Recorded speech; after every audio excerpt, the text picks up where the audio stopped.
sem novo nascimento, nós sequer podemos ser chamados de cristãos. A maioria dos males são causados por quê? Pelo pecado. Toda transgressão recebeu justo castigo, diz o autor de Hebreus. É o pecado. O salário do pecado é a morte. Não é isso?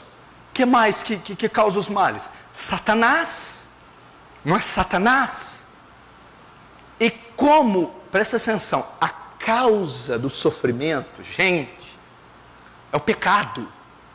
É o pecado que traz todas as moléstias que você conhece. É o pecado, A ira vem do pecado, a soberba, do pecado, a lascívia, prostituição, adultério, fornicação, homossexualismo, procede do pecado, a vaidade, a arrogância, do pecado, o desequilíbrio emocional, o desejo de suicídio, o assassinato, o ódio, a inveja, do pecado. Associa-se ao pecado. Qual é a outra fonte de mal? O nosso vil tentador, Satanás, que mata, rouba, destrói, seduz, tenta, influencia. Venha comigo, aprofunde-se, saia do subcutâneo, vá até o íntimo, vá até o âmago, vá até a medula do problema. Agora, como eu me livro tanto do pecado quanto de Satanás? Como eu combato essas forças invisíveis e destruidoras? Como eu as restringo, as refreio? Como? Usando a rosa ungida, o vale do sal, ungindo algum utensílio, fazendo alguma campanha neopentecostal? Em hipótese alguma. Como? Romanos capítulo 6 e capítulo 8. E o pecado não terá mais domínio sobre vós. Contra quem o pecado não tem mais domínio? Com aqueles que estão debaixo da graça e não da lei. É a conversão que elimina os efeitos do pecado. É a conversão que restringe, paralisa, estanca a força devastadora do pecado. É a causa. Agora, nenhuma condenação há mais para os que estão em Cristo Jesus, porque a lei do Espírito da vida me libertou da lei do pecado e da morte. O pecado não terá mais domínio sobre vós. Quando que o pecado deixa de ter domínio? Quando que que você fica morto para o pecado? No ato da conversão, na regeneração, no novo nascimento. Agora, como se vence Satanás? A Bíblia diz que ele nos libertou do império das trevas para o império da luz, do reino das trevas para o reino do Filho do seu amor. Houve um transporte, fomos comprados e resgatados. Portanto, tomai toda a armadura de Deus. Para que eu tomo a armadura de Deus? Para resistir às ciladas, porque não temos que lutar contra carne ou sangue, mas contra uma hierarquia organizada, inteligente, poderosa, principados, potestades, dominadores, forças espirituais da maldade, nas regiões celestiais. Como eu as venço? Tomai toda a armadura de Deus, capacete da salvação, couraça da justiça, cinturão da verdade, calça os pés do evangelho da paz, embraça o escudo da fé, toma a espada do Espírito. O que é isso?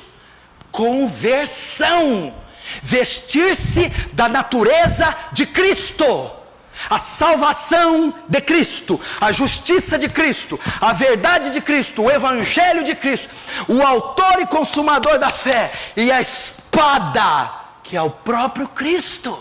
É nos revestirmos de uma nova natureza. Só o salvo pode resistir ao diabo, só o salvo pode combater o diabo, só o regenerado. Quando o evangelho da glória e da graça de Deus, como uma jamanta, como um míssil com ogiva nuclear, perpassou, penetrou os corações deles e fizeram dele novas criaturas, novos seres, novas naturezas, novas visões, novo pensamento, nova perspectiva. Então todo o pacote veio junto. É que nós, para ingressarmos no reino, passamos por uma metanoia, uma transformação. As naturezas são mudadas. Essa é a nossa maior e mais drástica diferença de qualquer outra religião. Eu caí no dia que Adão caiu. Eu recebi o mesmo castigo que Adão recebeu. Eu sofri todas as sequelas que Adão sofreu. Meu problema reside no fato de não ter ocorrido regeneração comigo. A minha natureza não foi transformada. Sabe como você vai aniquilar os sintomas? Sabe como você vai reduzir os sintomas a nada? Combatendo a causa. E aonde é a causa? O nosso coração. E como então eu combato a causa? Arrependimento e fé. Eu olhar para o espelho da palavra e dizer: Senhor, tem compaixão de mim. Eu estou definhando. É confessar o pecado. É abrir o coração e dizer: Pai, eu pequei. Eu não sou isso que pensam. Eu não tenho isso que pensam. Eu sou um pecador. O filho pródigo, meu irmão, pegou a herança do pai, fugiu para a terra distante, foi morar com porcos, foi comer com porcos, foi habitar no chiqueiro e achava que estava abafando, achava que era o cara, fedendo a lavagem, morando com porcos, comendo com porcos, degenerado, uma aberração da sociedade. Quando foi que a restauração dele se deu? A Bíblia diz que o filho pródigo, caindo em si, ele olhou para ele disse: meu Deus, olha o lugar que eu estou morando, isso aqui é um chiqueiro, essas pessoas aqui do meu lado são porcos, a comida que eu estou me nutrindo é lavagem. Ele viu a condição fétida, execrável, deplorável que ele estava. Caiu em si. Eu não sou a última bolacha do pacote, eu não sou isso tudo, eu sou um porco, eu sou vil, eu sou terrível. Aí ele disse: Pai, eu pequei. Ele não disse: Pai, o meu irmão, não, ele não disse: Pai, a minha mãe, Pai, aquilo, não, Pai, eu pequei, eu sou culpado, eu sou mau, somente eu pequei. Arrependa-se, entregue seu coração a Jesus hoje. Você não precisa ir para o inferno, poxa, você não pode ser tão soberbo assim, poxa, não é possível. Vamos combater a causa, senão você continuará por 1 milhão de anos se queixando dos mesmos estúpidos problemas, e você continuará tomando analgésicos para o resto da sua vida, e o câncer jamais será erradicado. Confesse o seu pecado, vomite-o aqui essa noite, abra a mão, abandone o seu pecado. Fala como filho pródigo, comece a se cheirar, comece a ver, você está em farrapos, você está fedendo iniquidade, você está comendo comida de porcos. Caia em si e diga: Pai, eu pequei. Notem o termo que o filho usa. Apesar de eu ser um desgraçado, vil pecador, eu lhe chamo de Pai. Pai misericordioso, Pai perdoador, Pai amoroso, perdoa-me, Pai, eu pequei. Ele caiu em si. Ele disse: Pai, eu pequei. Eu sou o culpado. Eu pequei. Trata-me ao menos como um dos seus empregados. Isso se chama arrependimento, convicção de pecado.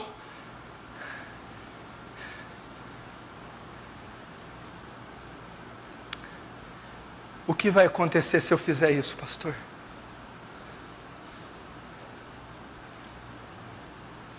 Talvez você está assim, ó.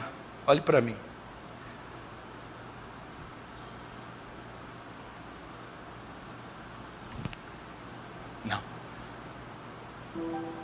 Não, eu não posso. Não, eu não posso. Por quê? Pastor, o senhor não sabe onde essas mãos já tocaram, onde esses olhos já foram. O senhor não sabe o que já passou por essa mente. Eu não posso. Não. O senhor não sabe o que essa boca já falou. Ah, o coração. O senhor não tem ideia. Ah, se o senhor conhecesse o meu coração. Não. Deus não pode aceitar um ser como eu. Não. Alguns creio que já nascem para o inferno. Eu devo ser essa pessoa. Ele não pode aceitar. Veja a lama que é em mim. Veja o fedor. Veja o monstro. Veja meus tentáculos se arrastando. Olhe para mim. Não, eu não posso ir. Ele não vai me aceitar. Eu fiz mal demais. Meu querido, a Bíblia diz que o filho pródigo veio. A Bíblia diz que o pai o viu de longe correndo. É a única passagem na Bíblia que mostra Deus correndo em direção. Não há nenhuma passagem que mostra Deus correndo em direção de algo. Deus foi correndo. A Bíblia diz que o pai correu, o abraçou e o beijou. Mas o que tem isso comigo? O filho pródigo não teve tempo de tomar banho. Ele estava fedendo fezes de porcos. Ele estava cheio de farrapos. Ele estava cheio de sujeira.